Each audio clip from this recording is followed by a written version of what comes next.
مرحبا بكم.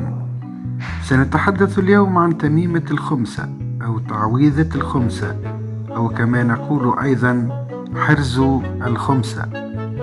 فكروا، هل تذكرون عبارة خمسة وخميس، حاضر محمد غايب إبليس، أو خمسة وحوتة وقرن غزال؟ نحن نؤمن أن هذه الخمسة تقي من الحسد والعين الشريرة، ونشترك في اعتقادنا هذا مع عديد الشعوب بمختلف معتقداتهم ودياناتهم. فهذه التميمة ليست حكرا على المسلمين، حيث نجدها عند المسيحيين واليهود وغيرهم، ورمزها نعرفه جميعا، ألا وهو كف مبسوطة يرسم في نصفها عين زرقاء اللون عادة وليس دائما. وفي عصرنا هذا أصبحنا نراها في أدوات الزينة وفي التحف والأشياء التذكارية أو على جدران المنازل الجميلة، لكن كثير منا لا يعرف أصلها. فما هي هذه اليد؟ لقد فسر هذا الرمز تفسيرات كثيرة، فقد نسبها المسلمون إلى يد فاطمة الزهراء عليها السلام، بينما نسبها المسيحيون إلى يد مريم العذراء. ومنها الخمس آيات في سورة قل أعوذ برب الفلق، أحدى المعوذتين في القرآن الكريم. ومنهم من يعتقد أن العين الحسودة مدورة مثل الرقم 5 في الأرقام العربية أو الهندية، أي أن الرقم 5 يسد عين من يحسد. كما يعتقد آخرون أن الخمسة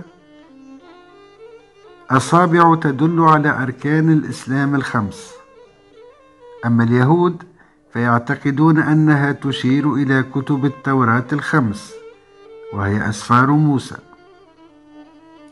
ومن المعتقد أيضا أن الشعوب التي سكنت أطراف البحر المتوسط هي التي رسمت الكف الذي يحمل العين الزرقاء، وكانوا يرسمونها على الجدران أو يكتفون بإلصاق هذه التعويذة على أبوابهم، وفيما بعد أصبحت رمزا للحماية من كل شر، فنجدها في مصر وليبيا وتونس والجزائر والمغرب. ولعلماء الآثار وجهة نظر أخرى، فهم يرون أن منشأ جميع تلك الاعتقادات لدى الديانتين يعود بجذوره إلى الفينيقيين، حيث كانوا يقدسون تانيت آلهة القمر الحارسة في مملكة قرطاج، فالدائرة في وسط الكف ترمز إلى القمر. يعود الاستخدام المبكر للخمسة إلى القطع الأثرية في بلاد الرافدين المتمثلة في تمائم الآلهة إنانا أو عشتار، كما تظهر صورة اليد اليمنى المفتوحة في قرطاج وفي المستعمرات الفينيقية في شبه الجزيرة الإيبيرية، أي إسبانيا والبرتغال.